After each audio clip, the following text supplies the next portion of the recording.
folks, here we go again. Very early in the morning, exceptionally early in the morning. The clouds are on the floor. Forecast isn't good, but when a job needs doing, a job needs doing. So I'm on my way to higher peaks. Cloud, rain, or inclement weather. Here I come. Now, coming up to the first gate.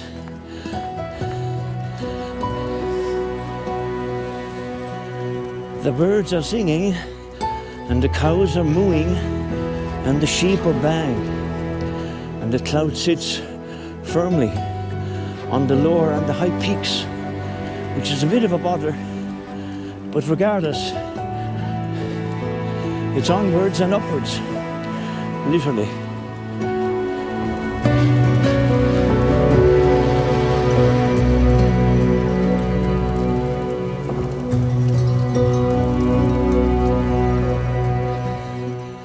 There's a big curiosity in the livestock here to my right. Whether they're seeking out friendship or food. Now the conditions this morning are rather ominous. As you can see, there's a dancing wave of cloud, pretty heavy and thick, making its way from my right to your left. So I hope that's not an indication of worse things to come this morning.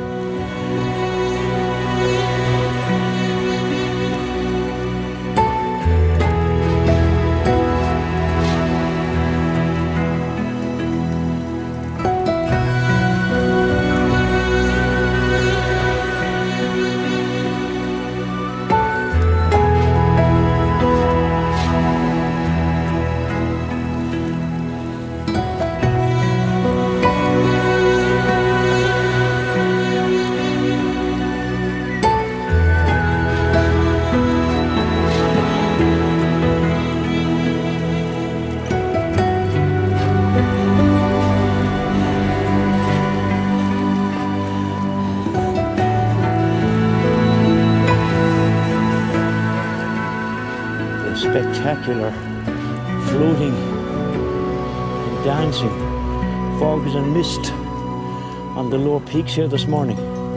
Like I said to you all many times before, all weather conditions have their own dramatic effects and beauty. This morning is no different.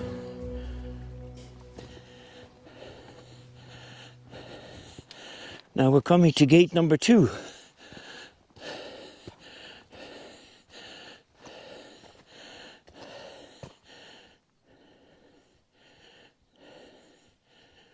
For those of you not familiar with this Galtee mountain trek, when you come up the Black Road for the first 10 minutes or so, depending on your level of fitness, it's a baptismal of fire. The track is rough, exceptionally rough, and it's uphill. That's between the 2 gates.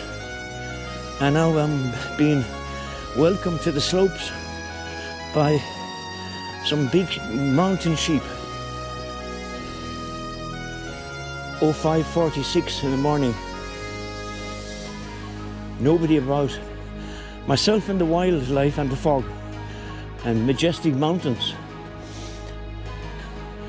We move on further into the fog, and by the time I get to the first destination, which is a long ways off as yet, perhaps the golden orb in the sky will have illuminated the landscape.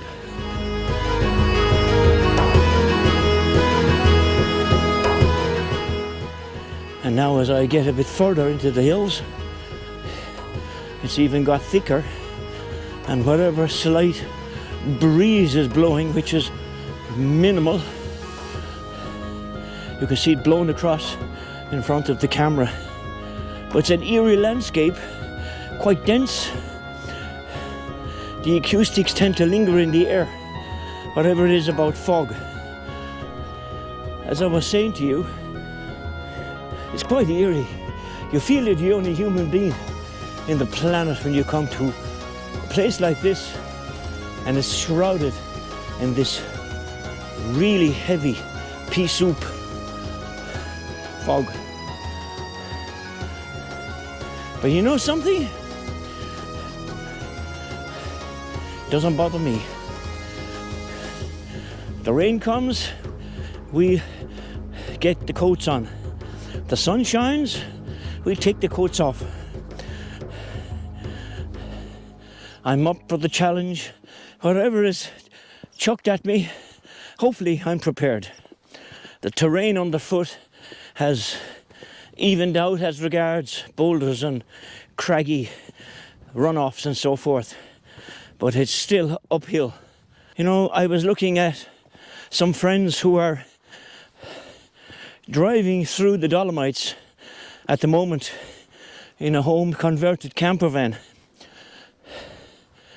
and they were saying the other day when I watched their latest 20-minute video that people should get out more, hug more trees, feel the earth, kiss the trees, embrace being alive, be thankful for good health, be thankful for family and friends,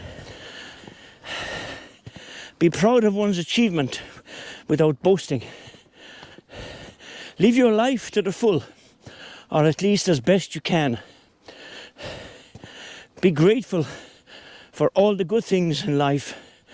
Be even grateful for the bad things in life, because it means you're alive.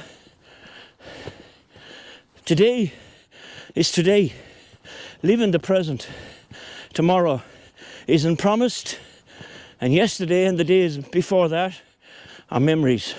I'll bring your attention, for those of you that are not great big long distance walkers. If you come up into places like these, regardless of the terrain and geographical location, just be aware when you're walking on uneven surfaces like you see here now. For goodness sake, be mindful of where you're putting your foot.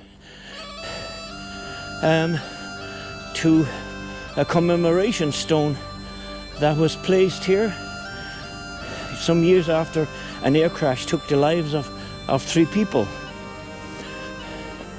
in memory of airmen Timmy Byrne, Tom Gannon and Dick O'Reilly, founder members of Abbeyshrew Aero Club in County Longford. They lost their lives here in September 1976. Now, as I've gained some more elevation, significant elevation, the fog has turned into a sort of a meandering, heavy mist. It can actually wet you. The most popular or predominant question that I'm asked over the sites is, gee, because Jim, why do you do it? Why do you do this early morning walking, short and long distance? Haven't I answered that rather eloquently over the past year or a bit less? Have I not? Have you not been listening? Or are those of you that are now asking not heard my answer? Well, the answer is simple. Why do I do this over and over again? I do it because I want to do it. I want to do it. I love being out and about, and my time of day is early morning. Always has been, and probably always will be, for as long as I'm left in this life. I'm able to do it. I have the strength and the resilience and the persistence and the willpower and the determination and to get up and go. So sure, with all those ingredients, why would I not do it? You get stuck in once you get out of the lab and the 4-poster, the rest falls into place. The body just assimilates. One foot gets in front of the other. Perhaps you'll have a heap of pain, so what? So what? I walk through pain. Everybody has a twitch here and a twitch there. Introduce me to somebody that's Robocop or Superman. So now we're here at the Cairn of Stones, and it's here is your first point of direction. So you turn off left here. Now as you can see, it's completely obliterated. The landscape is swamped in pea soup. Well folks, the sun still is a rather elusive object in the sky. It is so. But I'm maintaining my stride. When you're out in terrain like this, in conditions like this, in a vast wilderness like this, it would be very easy to find oneself confused and lost in the landscape. And we don't want anybody ringing or texting for help in a morning like this. I suppose it's worth saying here at this stage of my walk that I'm not heading to Galtee Moor today. I've been to Galtee Moor a lot of times, so today I'm just walking the mountains, the slopes. It's a leisurely walk, but it'll be a few hours of trekking into the unknown parts of these hills. So my panoramic vistas are rather limited. I'm looking straight into a sheet of white soup, fog, pea soup. But nevertheless, it's great to be out. The peace and the quiet out here is just spectacular again. This is what I keep chasing down, and I've been very lucky. I keep finding it. Last week we were down in the Beara Peninsula, and we had a walk around the alleys and the old copper mining areas. Perhaps some of you might have seen the video that I posted there on Facebook and YouTube. Some of the photographs that I captured. We had beautiful weather, we did a lot of walking, and we did a lot of driving. It was a lovely day, and there are more places to see down there over the next few months. I still have one island followed by another island, and then a great big island followed by a huge walk. Maybe not in that order, but that's the agenda that I'm chasing down right now. Now you can see from the pictures before you that the visibility is about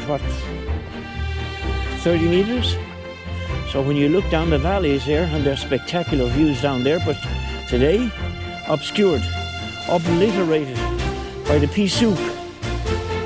For many, many months, we've had this lingering low pressure system bothering the Emerald Isle.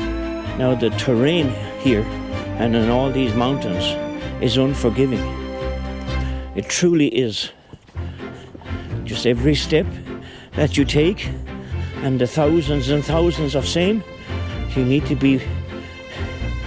nearly need to be predetermined where you're going to put your foot down, because all these boulders and rocks, they're all every kind of shape, and when you put your foot on, they roll. The question is, why do you do it, Jim? Why do you keep doing it? And in doing it, punish yourself. I can only smile, but I can appreciate why that question keeps being presented. The other thing I need to say to you here is, it's not since social media became fashionable or in vogue, and that people can film and post themselves doing adventurous stuff in a sort of a boasting way, that I have taken up walking. I certainly I've been walking for longer than I can remember. In fact, I'm walking all of my bloody life. I've been making videos since 1981. Can you believe that, folks? 1981. When equipment was from the dark ages. All the accreditations and training and courses and different chores that I've applied myself to have booted me along the way. Now in the digital era, the world can be your oyster. So my love for walking, or my love rather of walking, coupled with my love for the multimedia and digital production and so forth, so both of those go hand in hand. So why wouldn't I be inspired, eh? The battle between the fog and the sun is raging overhead, but I think the golden orb is winning out. I think personally that the joys of walking and the joys of movement and staying active, staying healthy, looking after oneself is paramount. We must also remember, folks, that all this positivity, walking, getting out of bed early, enjoying the great outdoors, etc., etc., all comes and begins with a decision. Like everything in life, a decision. If you're capable of making a decision, followed by a capability in following it through, and the determination to see it through,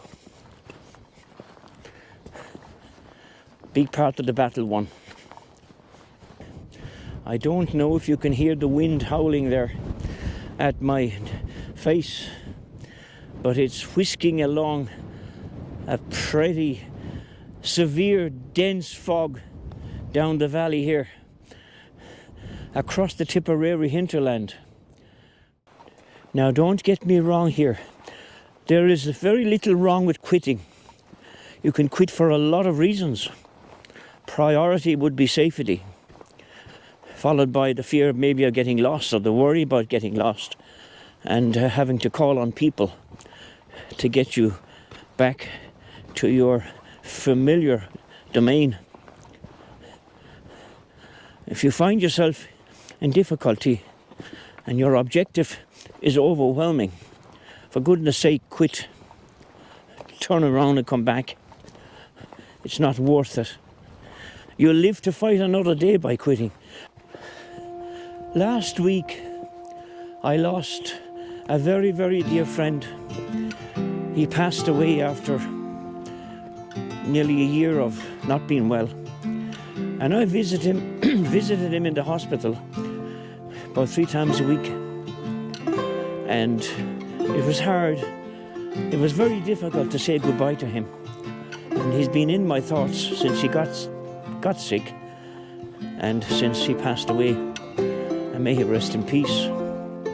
But when I used to go and visit him in the hospital, and I used to sit by his bedside for an hour and plus, and in the beginning we used to talk and take him out and walk around the corridors, etc., etc. with him.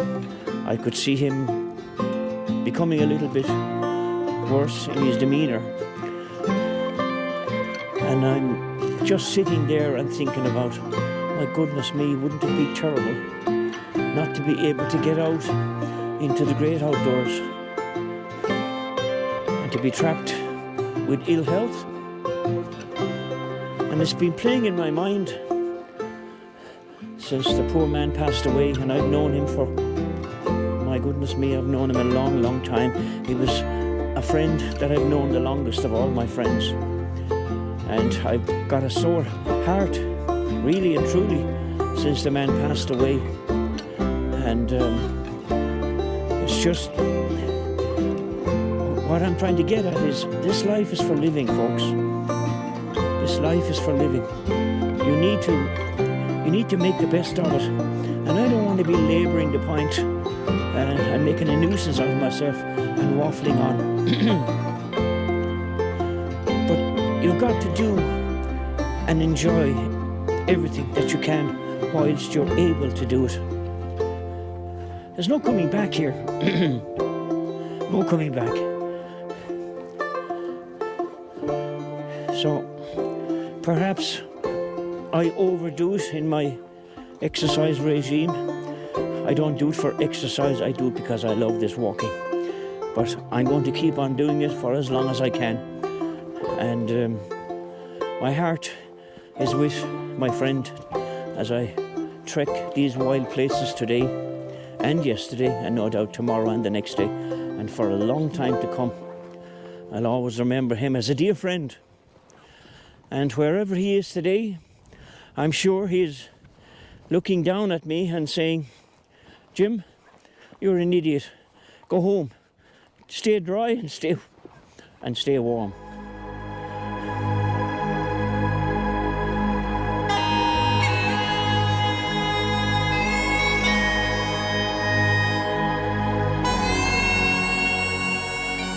Now over my hat there's a big yellow shiny white ball.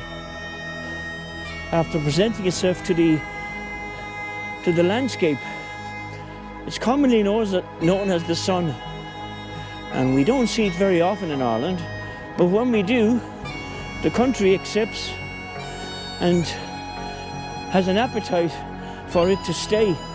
Now, I'm not a lover of snails and snakes and slimy things like this, spiders, not too bad, but there are millions of these things on the ground this morning, black 2-inch long slugs, and the landscape down there looks pretty impressive.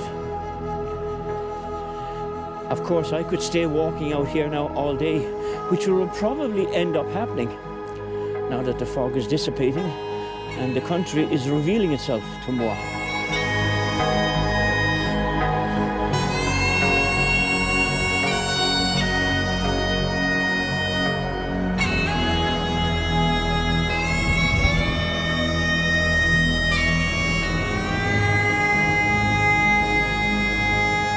I said it before, and I'm going to say it again, perhaps for the last time. And I hear you all say in chorus and in unison, thanks be to God. But if reincarnation exists in another life, and I'm lucky or unlucky to be chosen to come back, I don't want to come back as a sheep. Folks, take a look at that as for a backdrop. Sorry. On this occasion, it's a side drop. if there's such a thing, a side drop, but take a look at it. Now this is a wild and a woolly, pardon the pun, a wild and a woolly place. The ruggedness here has its own beauty, its own personality. It sorts of gets right into your system and embraces you and makes you minuscule and little and small. But nevertheless, I'm in an immense landscape with all variants of weather and natural geography on the ground. There's a slither of forest there running along from your right on down towards the left. And straight across from here, there's a myriad flocks of sheep grazing on those severe, they're not gentle slopes, they're severe slopes. Of course, folks, having it to myself, on this part of it anyway, having it to myself makes a huge difference.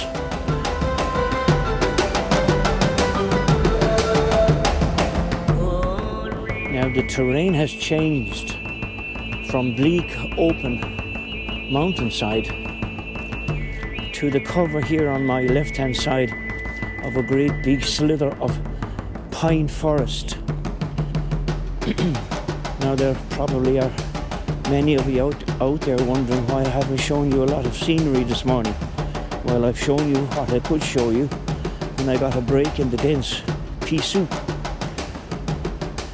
Now, I'm coming out of the shelter of the pine forest to my left, and I'm coming over here where it looks like two rivers are converging. I'm really isolated now, of course, awfully isolated.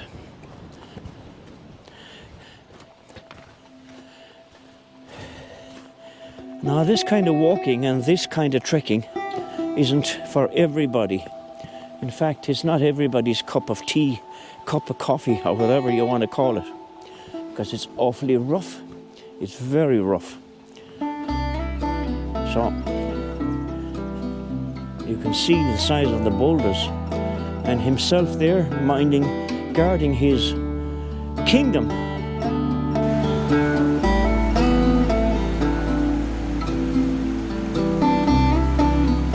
It is perhaps now that you all can appreciate why I walk alone. I don't have the endless chatter and misdirection and getting lost and running late and being late and want to go home. I never have to put up with that. I am responsible for one person. That person is moi.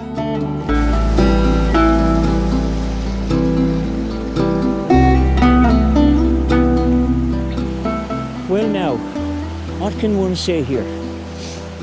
I know what to say. Those who seek shall find.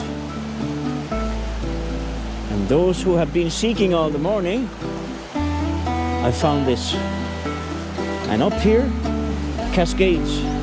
But I must get across the torrent. The sound of water in the midst of wilderness is so relaxing. I find it so calming. And to have all this valley and terrain to myself. So my goodness, what have I got to complain about, eh? Now, I started off this morning and I had no intentions of climbing to the Galtees, to the high peaks, Galtee Moor, Galtee Bio, etc., etc. My intentions were to follow the lower ridges into the valleys and vales. And that's what I've been doing for the past 2.5 hours, more than 2.5 hours.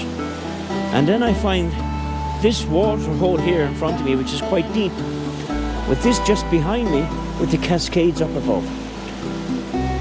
I would be in there in a flash, in a splash. But today, it's not for swimming and not for jumping into. But this is magnificent, beautiful. Now, of course, for all this to happen and materialize and to be successful, I must get across here. Now, this is going to be a different kettle of fish because the rocks are quite slimy. If all fails, off comes the boots and the socks, and in I go. It won't be the first time that I got my toes wet on a hike.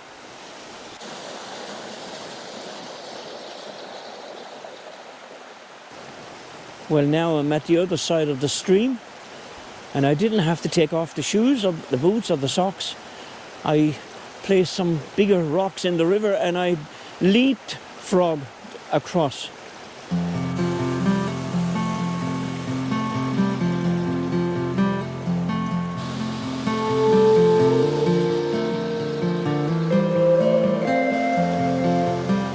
And right there, just right there, you have another deep swimming hole.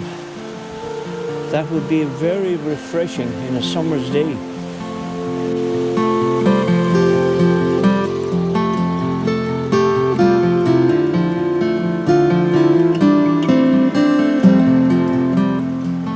So here we are at the Cascades. Took me a while to get around to getting across the ridges to find them, because it's torturous countryside to be here, and the weather is okay. It's dull and overcast. There is a fog, seriously speaking, the geographic location where I am right now is locatable on the app, right? On the hiking app. But for goodness sake, when you're meandering and walking around, if you do come to here and walking around here, you need to be very careful. Now, there is zero phone signal here. Absolutely nothing. Nothing, as in zero in here. If you have a problem in here, you have a bigger problem trying to get out of it and getting help. So just be very, very careful in here. It's beautiful. Even on a sunny day, this would be outstanding. But there's a presence of danger here for the unwary walker. So you have to have your wits about you. Now, one other thing regarding safety. When you're out on these mountains, or any high mountains, I can only speak about these ones today. You've got to be vigilant of the weather. In a very short period of time, weather can close in on you on the Galtee Mountains, believe me. What you can see right now might not be visible in 20 minutes time or within the hour, and you're a long ways from your car or wherever you're parked up. So you need to be watching the weather and watching what you're doing, where you're going, and concentrate. It's not all about photographs. It's not really. It's about being careful and enjoying your surroundings, getting home safely to your family. Number one priority.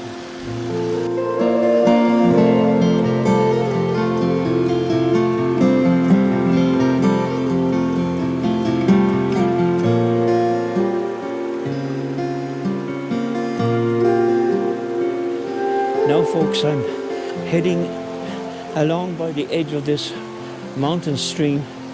While it's very pretty to look at, I'm monitoring my route, my trajectory over that way, and that's come under severe cloud cover at this moment. Nobody around here, only me and the sheep. So I know where I am. I just need to keep focused on the weather, because right now it's fickle. It's doing kind of strange things, but I expect this for high mountain peaks. So, like me, taking notice of the weather, you do the same. It's unforgiving out here. You have a problem, becomes a major problem. But it's spectacular. It's spectacular.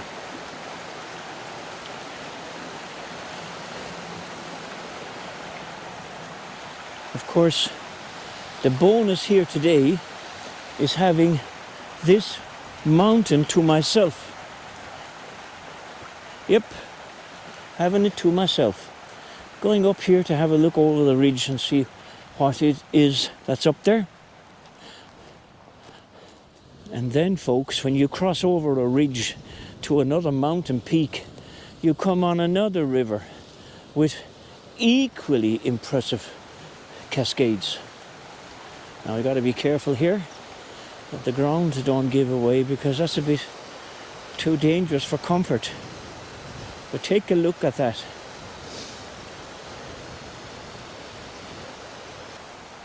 I suppose you could call this God's own country as well, like I did last week when I christened the Allihies area on the peninsula at Beara, God's country. Likewise, this is God's country. When I walk alone, I can appreciate, I can feel the area embracing me. There's a calling from the wilderness to me. And goodness gracious me, I spend so much time alone walking. Perhaps there's something wrong with me. Perhaps there is. Well, it for sure is a wild and rugged landscape.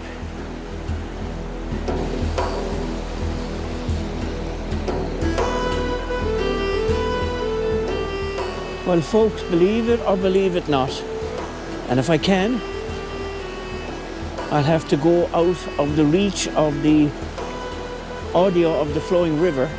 I heard the cuckoo just coming over the peak there. Now I've come as far away as I can from the river sounds and the aesthetics of same to the edge of a woodland here where I've heard the cuckoo. Now, I've heard him 3 times. The last time was a bit closer. So I'm going to go a bit further in here to the woods and see can I get better audio. But I have heard the cuckoo. So, hallelujah. 2 years in a row and I've heard the cuckoo. And the cuckoo is a kind of a threatened species in Ireland, as far as I know. And only came to the Killarney National Park 2 weeks ago for the first time in many years.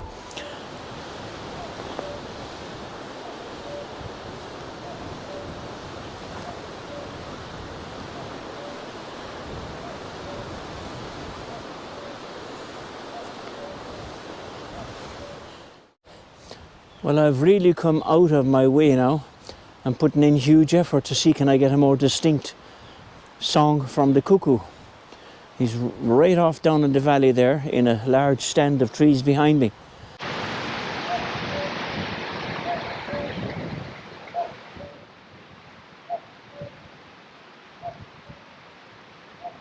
Folks, at great effort and major expense,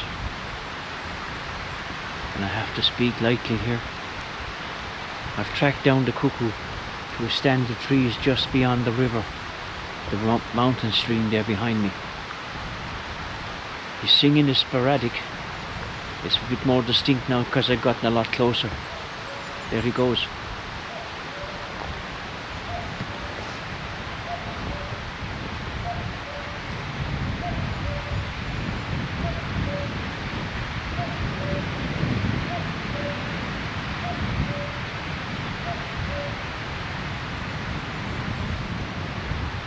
So there you go, folks, the proof of the pudding. The cuckoo. Well, there you have it. The cuckoo, having flown all the way from the Congo to the Emerald Isle. And here he is this morning, singing his heart out on the Galtee Mountains. And here is awkward for Jim to get up over this part after making a big detour to acquire the audio of the cuckoo. I hope you appreciate that. Now, folks, the weather has turned for the worst, but I've continued on my way and I'm out over 3 hours and 20 minutes at this stage. 3 hours and 20 minutes. I reckon I have another hour and a half to go. But take a look at the scenery out there. In addition to the cuckoo way off down there, and the effort that I had to put in to acquire the audio of the cuckoo. God help me, God. But anyway, there's a wilderness for you to die for. Getting quite chilly now, getting a bit wet. Not a good place to be in a day like today, but life is for living, and the great outdoors keep a calling. And I keep answering that call. Well, I'm standing here looking across at another mountain peak, and there's a dramatic atmospheric low descending fog being blown in by a strong breeze, with hundreds of sheep grazing beneath, oblivious to what's happening above, or I suppose below, as long as they're munching away at fresh spring grass. But it's gotten quite chilly, but up there is a break in the clouds and the sun is still having a battle. It's been the longest battle ever between the sun and the clouds and the fog. But regardless, I'm still on my way, and I'm looking out there, and the sun is shining away off in the valley there towards Clogheen, I suppose that is, whilst back here in the depths of the mountains, the landscape is pretty obscured. So I continue on my merry way regardless. and let the weather do whatever the weather wants to do, because I have no control. Sorry, sheep, for disturbing you.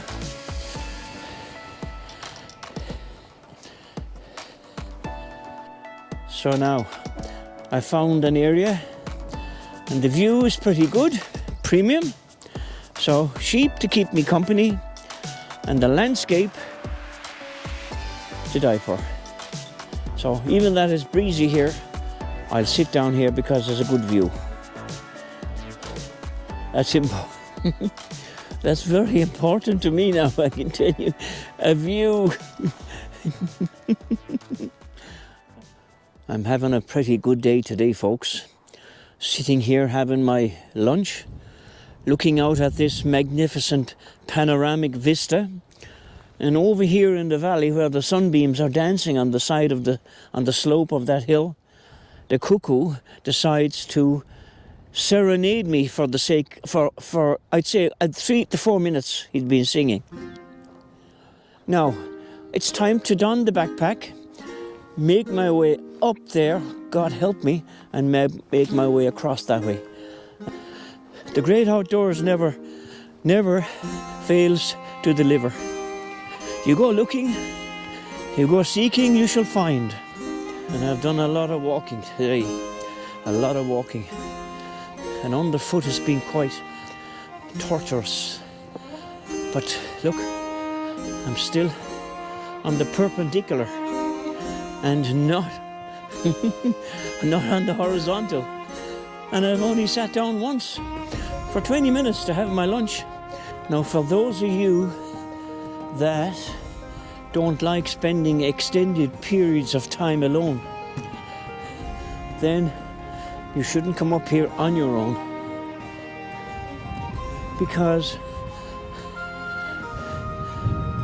if you stay on the main trail, well, you'll probably meet 1 or 2 people, maybe a lot, I don't know.